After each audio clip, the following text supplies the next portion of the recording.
Racing Jazz is started with a scramble in front position. We have My Only Treasure gets away immediately. If your honor plays, and on the outside is Eugene Sperry. Hailstorm is running by. Alberto comes next. Legionnaire Momentum, then followed by Tejeros. Damong Ligaw in the middle. Asap. Titanium comes next. Apo Island. Song Portata second last, while Awesome is the early trailer. Racing down the backstretch. We have the quick is striding My Only Treasure on its favorite position as the pace setter, enjoying a 3 lengths lead.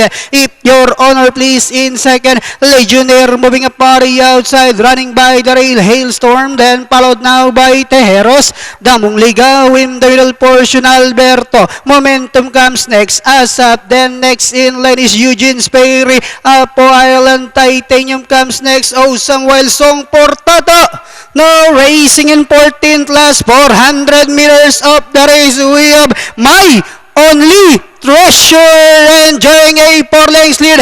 Momentum to take second, then comes Hailstorm. Legionnaire Tejeros comes next as they swing for home.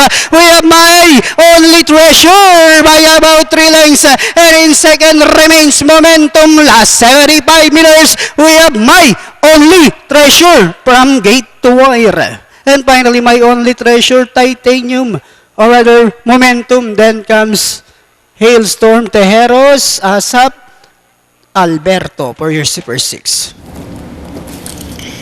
For our race number 1, mga kaibigan, banderang tapos from gate to wire, entry number 9. That's My Only Treasure with CP Henson. Ang ating pong masasegundo, moment.